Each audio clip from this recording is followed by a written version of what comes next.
Hello and welcome to another edition of Finally Friday. Speaking of finalies, it's the 10-year anniversary of Finally Famous, Big Sean, if you didn't know. Yes, today, so. Boy. Yeah, hey. So as you can see, we have promoted Andre from upstairs. We brought him downstairs with the big time people, for another episode of Finally Friday. It's good to look a little bit. Welcome to the big I know, it's nice to see I don't have to have a 5-second delay anymore. It's good to be down here. Now the only downside is we can't mute Andre now. So now he's exactly. Oh, we can really get fiery now. I love it. Oh, gosh. Yeah, so we actually have a lot to get into today. Maybe I should introduce y'all. I feel like y'all know them by now, but these are the Ashes. If you want to introduce yourself, go ahead. Yes. Hey guys, I'm Ashley, aka Stevenson1, aka Pablo Escobar on Instagram. And Cash App, if you want. Ashley K. on Cash App, social media manager for Michigan Chronicle. Andre Ash, digital anchor, but let's get into it. All right, so we got a lot to cover today. We're going to talk Trick Daddy. We're going to talk Nick Cannon. But first, we're going to talk IKEA. So, an IKEA in Atlanta wanted to celebrate Juneteenth, which is a federal holiday, by the way, if you didn't know. So, they thought it was a great idea to, hey, what do Black people enjoy? Fried chicken and watermelon. So, they sent out an email to their employees. It didn't go to the customers, but as an employee appreciation, they sent out this email, which Jamel has on our screen right now. To honor the perseverance of Black Americans and acknowledge the progress yet to be made, we observe Juneteenth.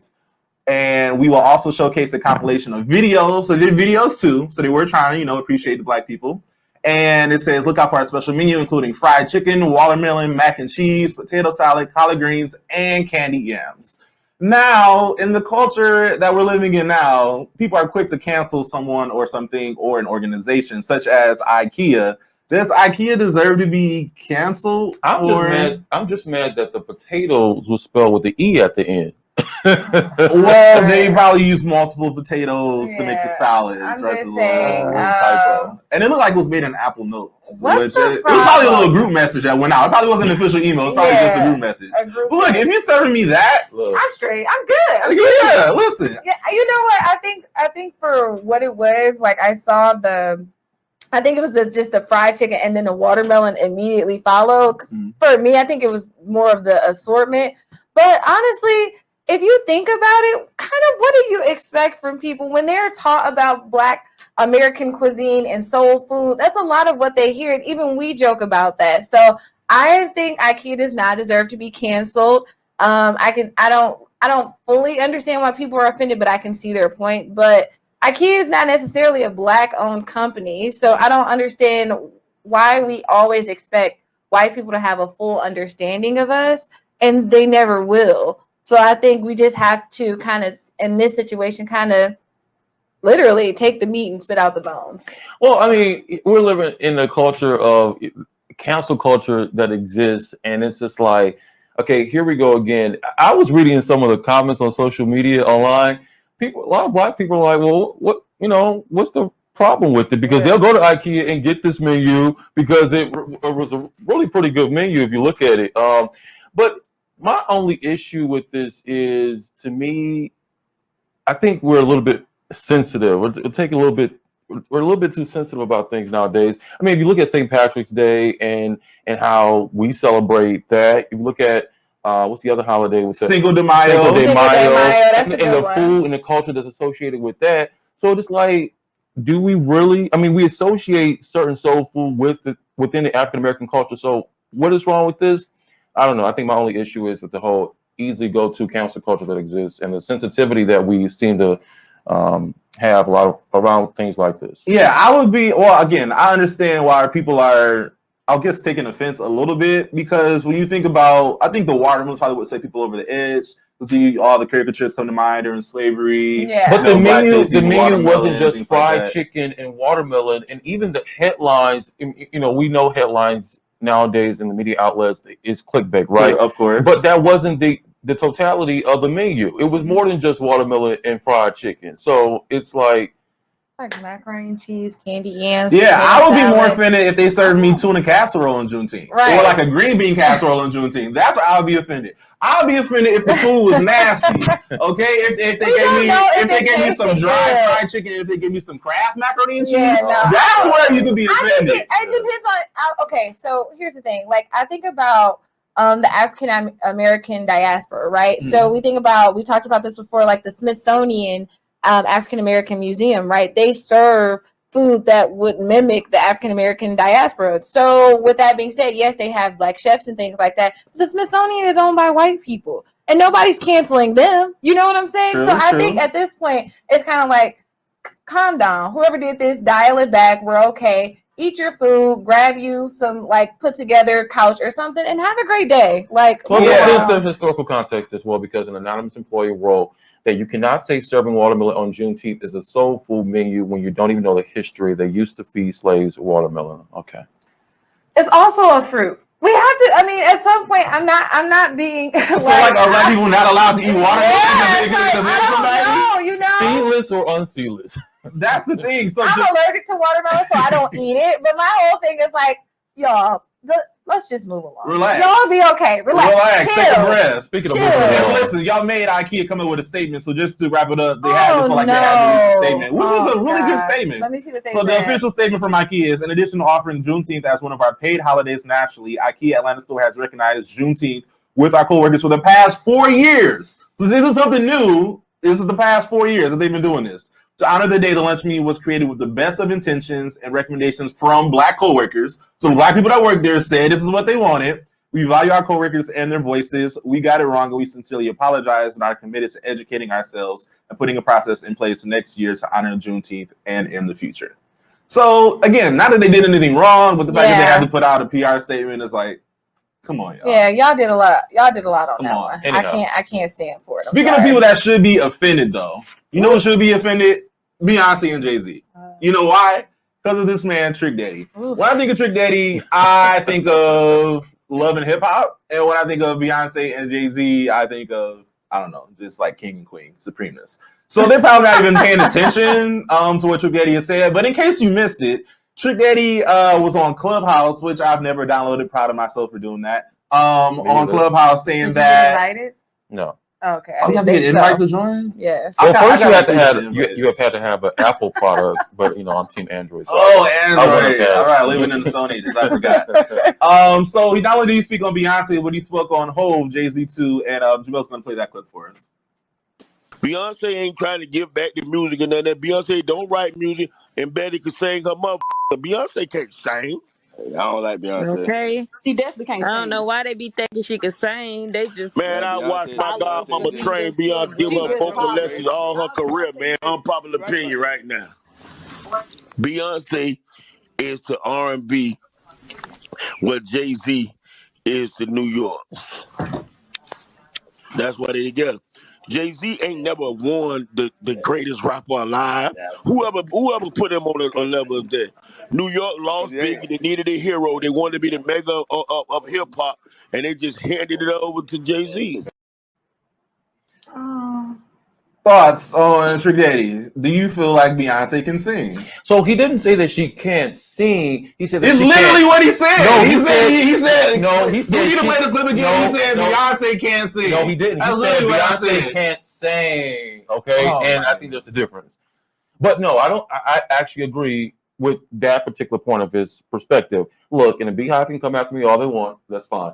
But look, he has a right. He has a right to his opinion. If he believes that she can't sing, and I don't think his commentary is anything new, except for she has this big following, and if you dare to go against Beyonce, it's all hell breaks loose. But no, I think that she is talented, she is skillful, she is a rightful queen in who she is. But I know that there are a lot of other singers who I would prefer, who are better singers than Beyonce. Nobody's saying. Before I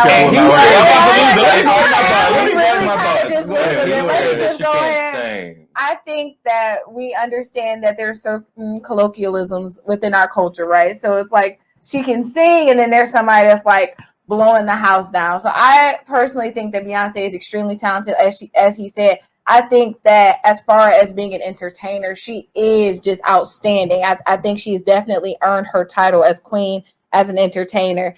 Are there other singers that are more skilled than Beyonce? Yes, but to say that she cannot sing, that's absolutely incorrect. Bingo. Because when you're talking about Beyonce, first I gotta put some respect on her name. Let's run up the numbers, okay? I feel like I know she is the one of the most Grammys of any living artist. I think so. Like I'm how not you sure. can't, you don't reach that achievement just not being able to sing. Yeah. And so at this point, you can't validate what he says because he feels like Kim Burrell can't sing, and he also feels like Jasmine Sullivan can't sing. No, not So that's some fire. for Andre. I felt that in my chest. You can't really I validate felt what that in Andre my said. chest. Let me respond. So look, there are different levels to it. All right, Kim Burrell, and not to be stuck on her, but there are different levels to it. Even with Beyonce, like I don't care for runs, excessive runs with artists, right? But Kim Burrell can sing. Beyonce can sing. I never deny that she can't sing. But didn't you love Fantasia? How can you say excessive runs? No, she doesn't do excessive runs, but if they are runs, they are controlled. It's different levels to it. And with Beyonce, I think Are you telling me Kim Burrell does not have control? Somebody get him away from me. The Kim Burrell. She doesn't have control runs? Getting back to Beyonce, when it comes to Trick Fantasia Daddy, screams on every track.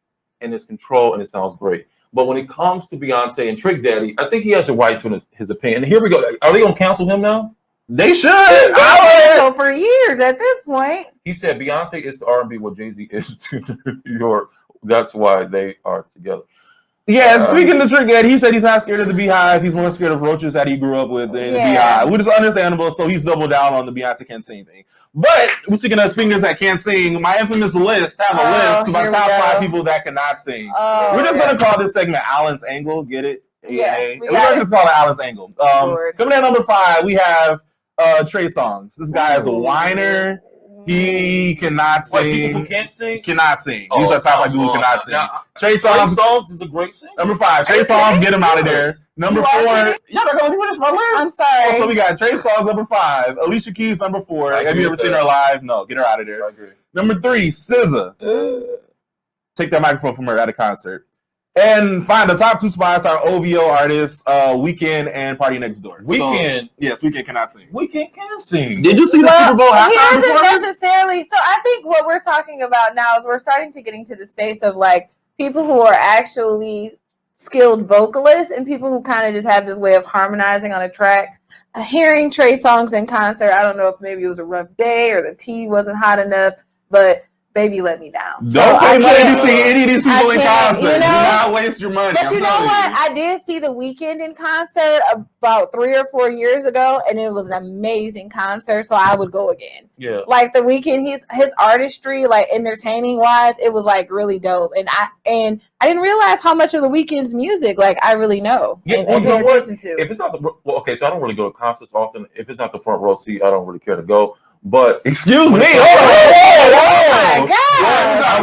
I can't go. Oh my goodness! I will say I've heard enough of The Weeknd's music on the radio to give him his props that he can sing. Okay. Yeah, he's talented. I agree. I think he's talented. I don't agree, actually. Yeah. You got your list about him, but that Super Bowl halftime told me everything I need to know about The Weeknd. Like with SZA, I'm just not sure. She's kind of one of those artists where I love her artistry, but I have this kind of like it's kind of like a.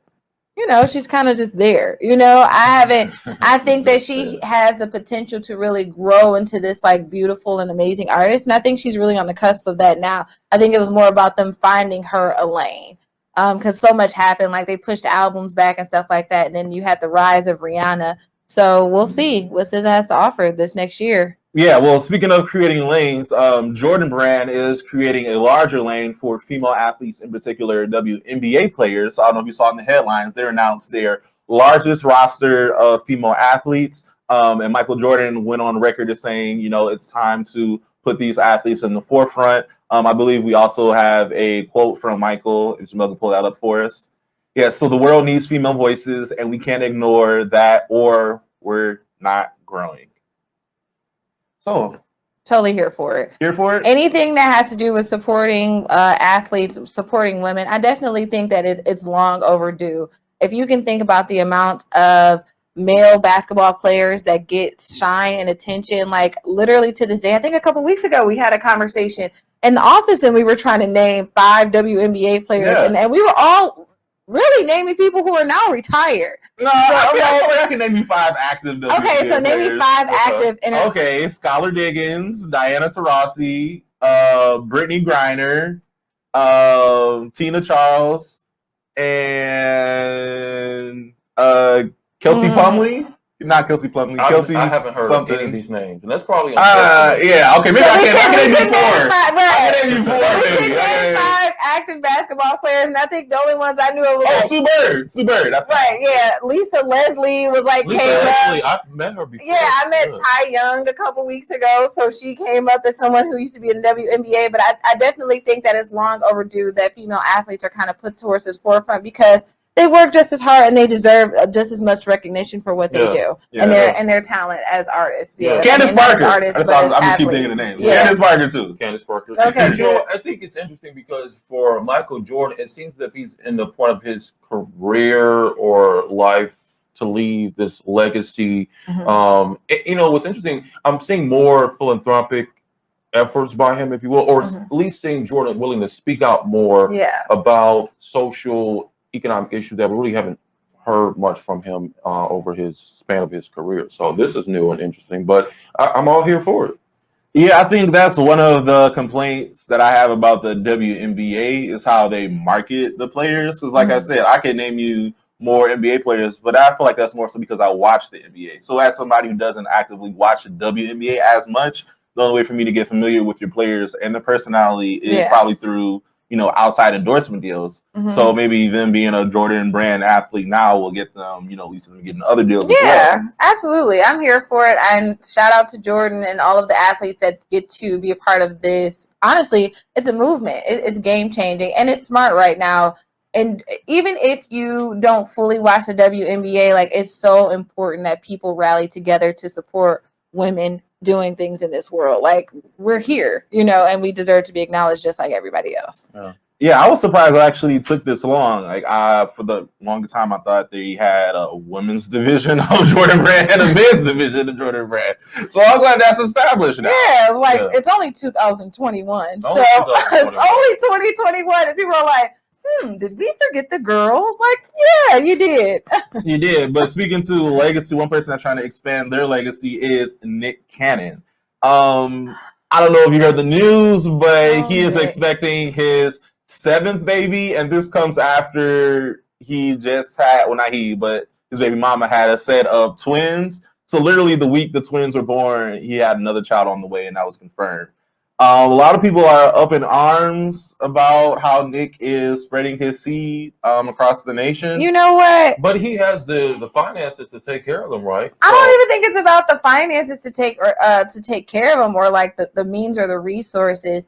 This is one of those situations like, yo, if he likes it, I love it. I think I saw an interview where Nick was saying that he felt like he was ill and that his lifespan is shorter than the average person's lifespan. So he wanted to, I guess, do what he could while he was here. Here's the thing with that logic. If you feel like your life is short, you tell me you want to have all these kids and leave the father. What kind of logic is that? So I don't think it was a good statement for him to make, but I feel like as long as these children's mothers are on board, because he takes maternity pictures with all of them. Yeah. Like they all have this kind of ethereal experience with him while they're expecting, and they don't seem to be complaining. I don't often see his children's mothers or ever, I don't think, in the media complaining about him being a bad father. There's a point to that because Nick Cannon's father came out this week and said that you know the women who he has been involved with,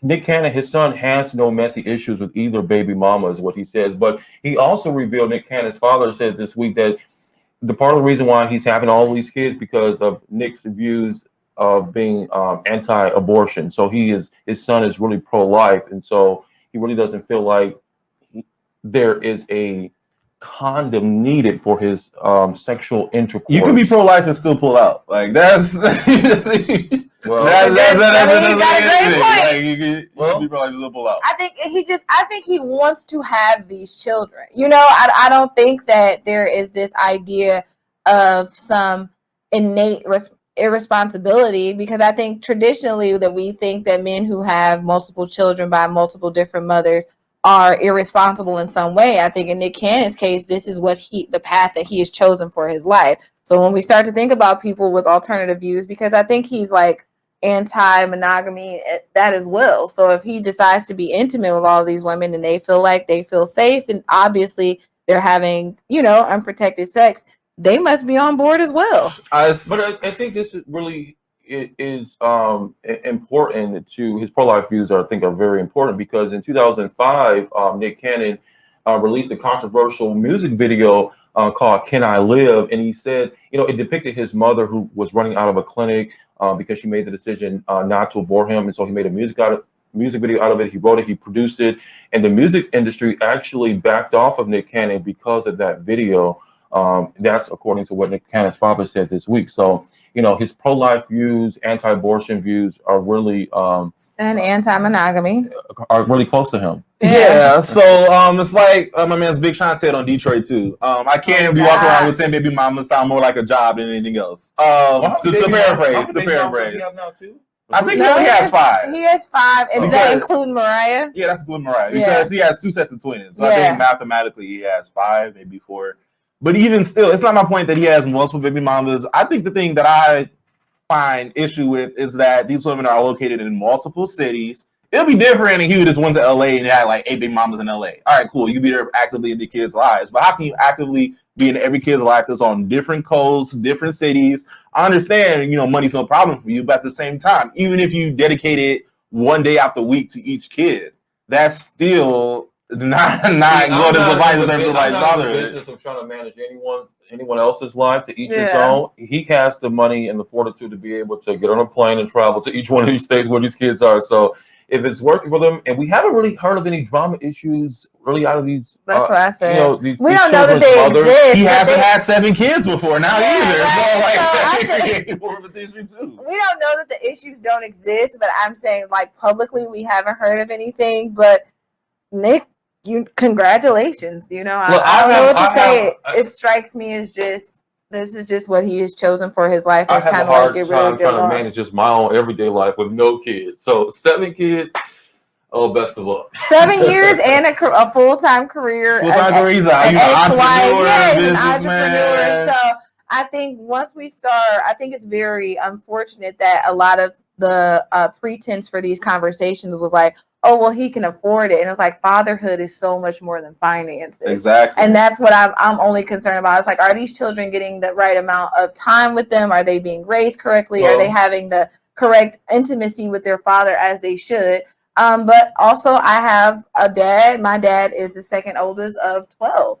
And my grandparents are still married. So, I'm sure we're all 12 living in the same city, though. Yes, all 12 are in the same city. So I believe that it absolutely can be done to spend great time with your children, having more than one. I think it just starts to look irresponsible, as he said, when it's multiple women involved. And I think that's the only, that's the hiccup. From different area codes. Yeah. I see what you did there. You put it up there. I see what you did there. So that concludes this episode of Finally Friday. Already. We're done. I mean, we can preview the weekend. We got the not the artist weekend. I mean, like the actual weekend. We have the versus battle tomorrow with Soulja Boy and Bow Wow. Who are you rooting for again? Soulja Boy and 5. Come on now. Okay. We went through the hits. We went through the hits already. You know what? Somebody reposted. Do you remember like a few years ago when Bow Wow he did that like threat video to Soulja Boy? He had like the random. When they were all standing there. Yeah. And I thought about that, and I was like, you know what, Bow Wow, I can't root for you just off the fact that you made this video. So now I guess I'm Team Soulja right now. Shout out to MJ, 12 years, marked his death on this day. So, shout out to Michael Jackson. Hey, and happy birthday to my best friend Bonnie. It's his birthday. Happy birthday, Bonnie. And the BET Awards are on Sunday. Support Black people. Yes.